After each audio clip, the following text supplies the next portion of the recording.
Hey guys, welcome back to my channel, or welcome if you're new here.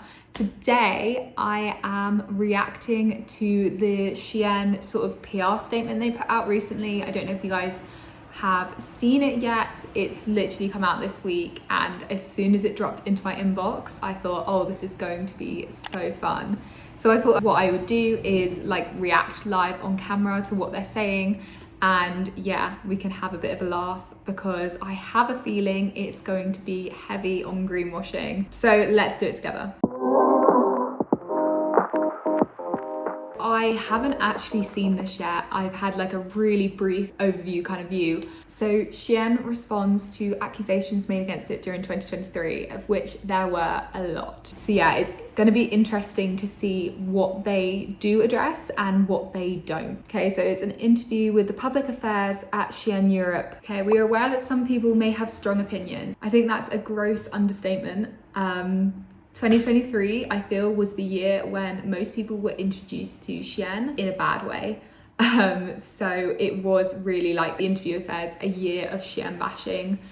The amount of controversies that came out, the amount of like lawsuits they were in just exploded. So yeah, I can see why they're trying to do damage control now for the new year. What she says though, we've also observed that these opinions can come from a result of lack of knowledge or incorrect information.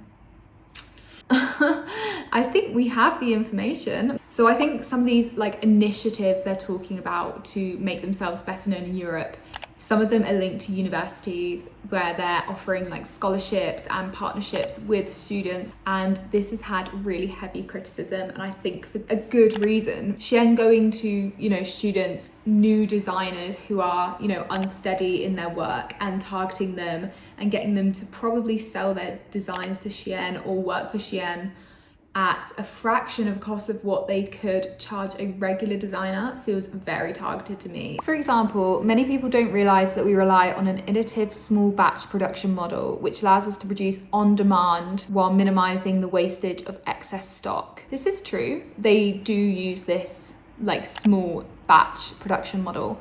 And yes, I do agree that it is a lot more sustainable in principle than the current rate that other fashion brands are using. A lot of them are sitting on massive amounts of excess stock thanks to the pandemic, thanks to the recession, but they are still producing millions more clothes than most brands.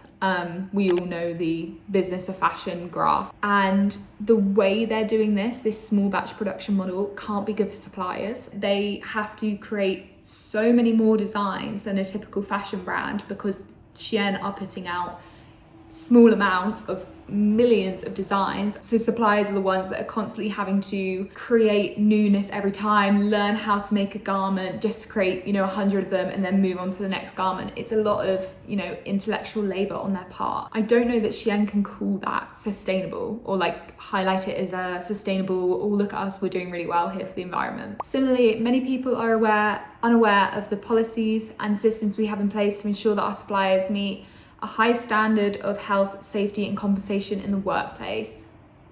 I feel like they should have given us a heads up because, you know, it's hard to get that many people to forget about a documentary. We're working hard to make progress, blah, blah, blah, blah. We always welcome the opportunity to explain our business and contribute to an informed discussion about the future of the sector.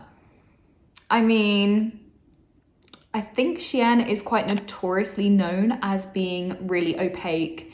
Its CEO or its owner, they don't give a lot of interviews. So I'm not sure you can claim you're always welcoming the opportunity to express yourselves further. Okay, now they're going on to the influencer drama. While we recognise that it could have been better executed, it's only strengthened our commitment to providing the public with better insight into our business model and small batch production system.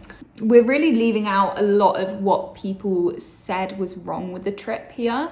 A lot of people said that they deliberately used marginalized influencers who were more likely to accept the trip and accept the lies that came with it in order to push their agenda. And they don't mention that at all here, but I feel like that's something they should have addressed. They're not addressing anything about the fact that they were caught out in glamorizing the production model and the fact that it wasn't a real factory. They've completely glossed over that. So if they invite journalists to this same glossed over factory, then sure, I can see why they want to invite them. But if we actually get to see behind the scenes of Shein with journalists, that's when I'll, rejoice. Okay, now we're going on to copyright infringement.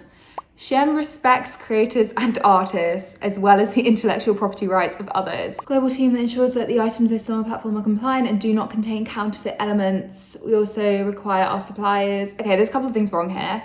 One, Shein obviously is notorious for ripping people's designs off, but it's always the designers that have to go to Shein to say something. It's never Shein saying, oh, maybe this is too close, we need to take it down. That global team ensuring that the items listed on our platform are compliant.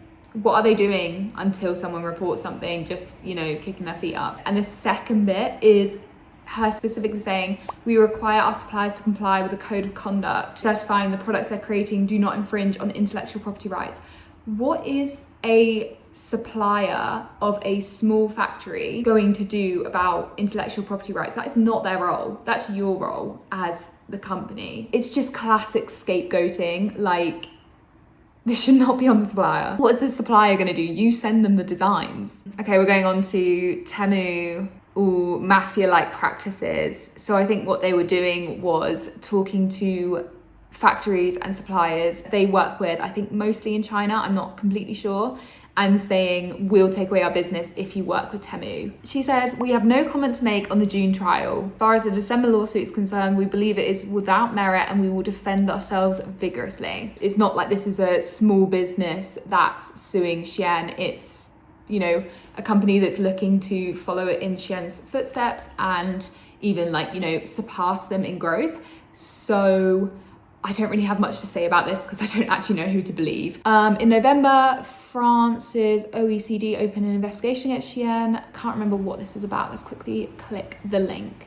French watchdog opens investigation into Shein. Okay, so I think this is about the Uyghur forced labor camp, most probably, but also maybe about, just the general suppliers. So they're not really saying what happened or whether they are denying the claims made. I don't think any fashion brand can deny the claims made. The issue of forced labor in China and links to the cotton industry and fashion, every brand is pretty complicit in this, at least all of the big brands. So to deny it, I don't think they can deny it, which is why she's purposely not said. Okay, yeah, they have. They said on CNN, a Shein spokesperson told CNN that the company has no suppliers in the region. It has zero tolerance for forced labor. There's a report here that revealed forced labor of Uyghurs has been expanded beyond the Uyghur region. So even if they're not sourcing from this direct region, it could still be complicit in others. Let's have a look. How vigilant are you protecting the environment? This is so long. This is the last bit. Sustainability is a priority for us.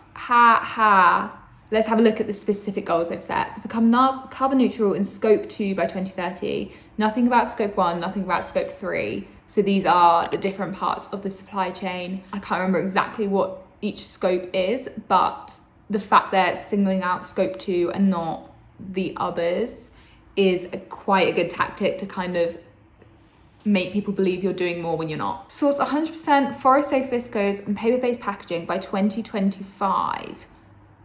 Okay, yeah. I mean, that's pretty basic. It's pretty, but it's fine. Ensure that all our packaging contains 50% preferred materials by 2030.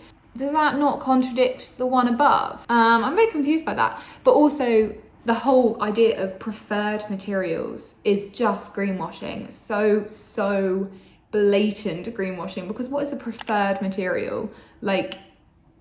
Is cotton preferable to polyester? Yes, but is cotton good for the environment? No. The bare minimum. I'm not even sure it's at the bare minimum, to be honest, but yeah. I think this was insightful. This was a great way to, end my week with a laugh, just a laugh. I don't know whether Fashion United should have actually published this. Is this not bad journalism? Surely they need to have you know, when you're reading an article, or even on like Twitter now, they have community notes that kind of says like, by the way, the things that are written here might not be correct, and here's the facts.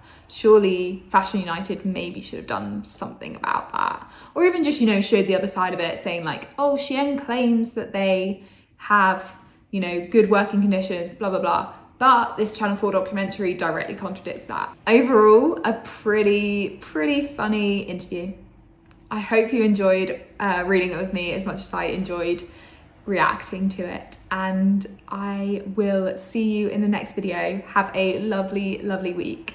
Bye.